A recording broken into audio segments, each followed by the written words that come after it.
Frank here. Welcome to Springer's Adventures. Coming to you on top of a mountain in Pittsburgh, Pennsylvania. So today, when you go tooling around, we're going to go check out downtown Pittsburgh. I'm a guy from the Burgh, so I'm used to the area. It's a really cool town. I hope you enjoy it. Never got a chance to ride a motorcycle down there, so we're just going to go check out the city on a bike and see all the sights down there, the buildings, and just the mystique of the city itself. So hope you enjoy it. As usual, give me a thumbs up. If you like the content, subscribe. If you have any comments or questions, leave them below.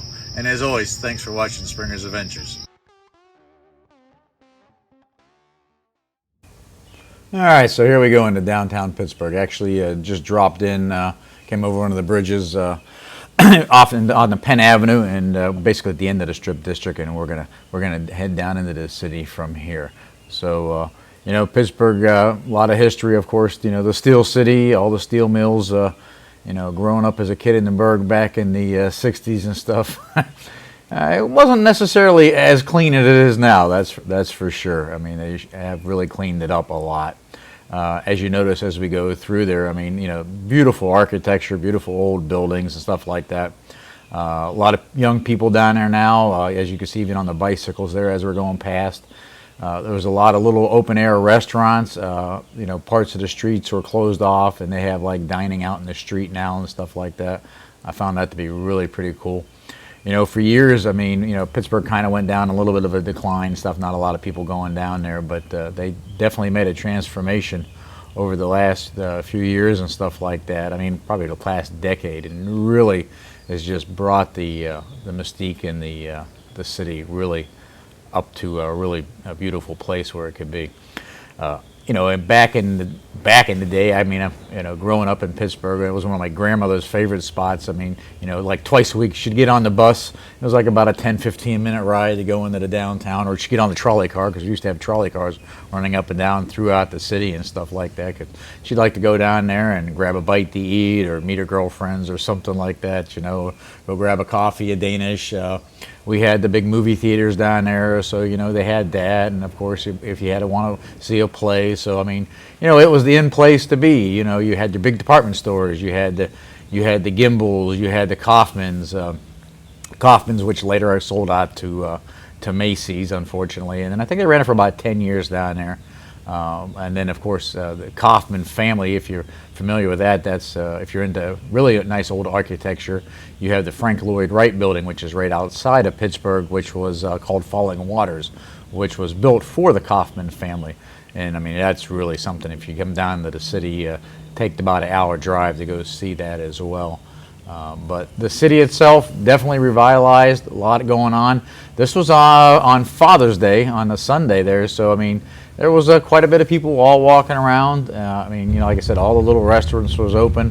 You know, I've been down there a million times. I never got a chance to take a motorcycle. Well, you can see that people just fighting hate and teaching tolerance, so that was pretty nice. You know, basically a city of love now and everything like that. Really has diversified a lot, so just a really nice, cool city. But yeah, like I say, you know, walked the city many times in my youth, back in the 60s and early 70s and stuff. Never rode a motorcycle down there. Of course, back then you wouldn't be even able to. I mean, it was always so jam-packed and stuff like that. And before that, like I said, you had the trolley cars, all the buses. They got the Slinky buses. You may see one of them when we're riding around. That's right there on the right-hand side. That's part of the subway system. It comes in from, I think, the south side of Pittsburgh, goes over to the north side. Several points that it comes back forth through and everything like that. That wasn't there when I was a kid. Of course, you got the U.S. Steel building up there, which is one of the tallest buildings. I think, I don't know where it's ranked in the United States or anything like that, but those pillars sticking up there, that's part of the PPG glass. It's a big complex down there, but I think that PNC building, that may be the U.S. Steel building. I'm not quite sure. Maybe not.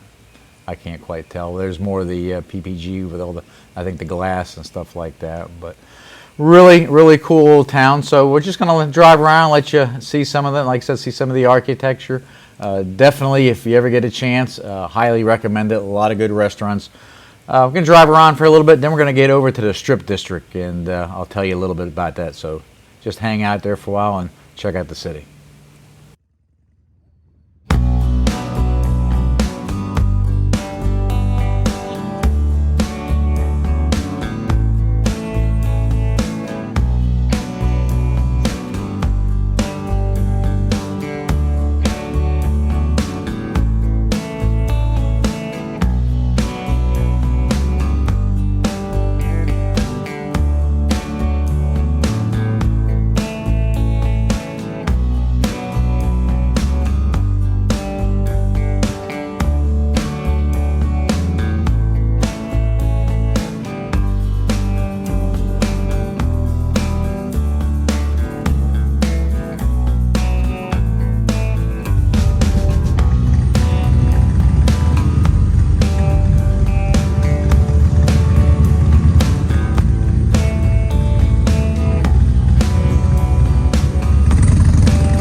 All right, so we're just about down with the downtown part of Pittsburgh here, so we're going to head down toward the Strip District.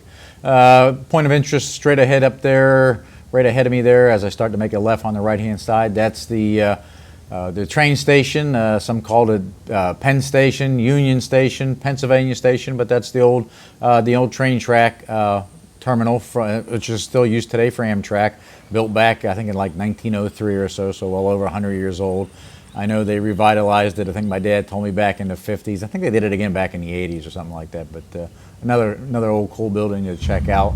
So, all right, so here we go. We're going down Liberty Avenue coming out of the downtown, coming out of the city part of the city, I should say. And now we're down in the Strip District. So before I go any further, before I forget anything else, if you're in the city, I don't care what anybody else tells you, you have to go to Permanente Brothers. You have to go to the one down in the Strip District. They're all over the city now. It's become a small little chain and stuff like that. But you need to go to the one in the Strip District. It is by far the best. My dad was taking me there since the early 60s. He had been going there when he was a kid growing up back in the 40s and stuff. So it's an iconic place in Pittsburgh. They're known for their sandwiches with a vinegar-based slaw and fries on it. My favorite is the sweet Italian sausage on a hunk of big Italian bread that's homemade, I think, by Mancini's in the Pittsburgh area. You have to get it. You have to try it. It is by far the best. All right, on to the rest of the stuff. So this old building over there is called the Passageway and stuff like that. That was some of the that was part of the stockyards where all the trucks would go in there and unload their goods and stuff like that. I remember going with my dad. My dad's family owned grocery stores in Pittsburgh growing up. So you'd go there and you'd get all your watermelons and stuff like that as well there. And then all these little places along the side. I mean, these were all places you can go down to if you owned your own grocery stores and your stuff like that. This is where you got all your stuff, whether it was your meats, your sausages, your hot dogs, your kielbasas, all your produce, your during the watermelon season, or your apples, your oranges, your bananas, you name it. So come back around. We're going to go up another street here. And like I said, all these businesses, these all little small bustling businesses back, probably up to the early 70s.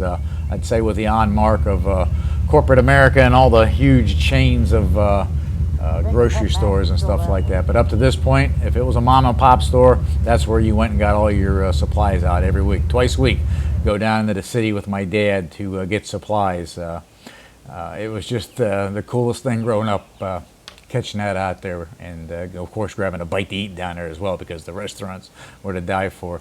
So up here on the left was a place we spent most of the time out. It was called Penn Mac, or Pennsylvania Macaroni. It's where my dad got all of his Italian stuff at for the store and everything like that. All the canned goods, the fresh cheeses, all a lot of the hard salamis, your pepperoni sticks hanging down, the supersides, your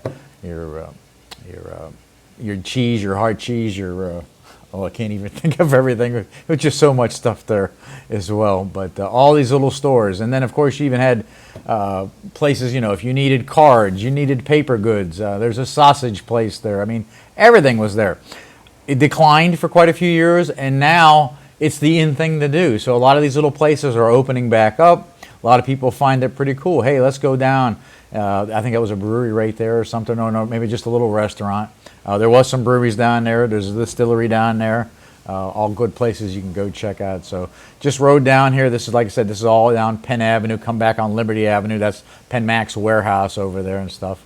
But I just can't describe it. It was just always a cool place as a kid to go to, and I still find it fascinating driving back down through there and stuff like that, and all the businesses. A lot of the places were closed because it was a Sunday, obviously.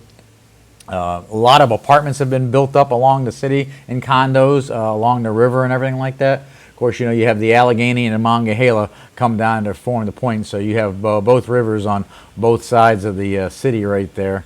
So I did a loop, had to come back up, had to go back up, I think, Liberty for a while there, and come back around again. So going back out now, so we're leaving the city, we're going up. This is the old, if you're familiar with beer, Iron City Beer. This is the original Iron City Brewery right there. on the right-hand side. They actually moved out to Creighton, up the river, up the Allegheny now. They're building a whole new plant, and an old steel plant for the beer and stuff like that. So that's been all redone. Up here on the left, Church Brew Works. It's another cool place to go. It's actually a brewery. It was an old Catholic church that they made it in there. So, you know, you go in there on Sunday, you can get blessed and have a beer. What could be better than that, right? So go a little further up, and this is Little Italy, Bloomfield part of Pittsburgh. And like I said, just a couple of minutes from downtown right there. Bloomfield was also known as the Little Italy part of Pittsburgh. So I'm just going to drive through here a little bit. I'm going to cut you loose from that one there. I hope you enjoyed this little ride around downtown Pittsburgh. Like I say, if you ever get a chance, by all means do it. If you're on a motorcycle, catch it out on a Sunday. That was a great day, and I mean, I'm sure it was a little busier because of it being Father's Day, but oh man, it was just so nice riding around down in the city. I just totally enjoyed it, and like I said, you know, my head was probably bobbling back and forth and left to right. I had my wife video it because if I had the GoPro on my helmet, you know, you probably wouldn't be able to watch any of this because my head was just swinging from left to right and all up and down and all around. So again, hope you enjoyed it. We'll catch you on the next one. Give me a thumbs up. If you have any comments or questions, leave them below. I'll make sure and get to them. And as always, thanks for watching Springer's Adventures.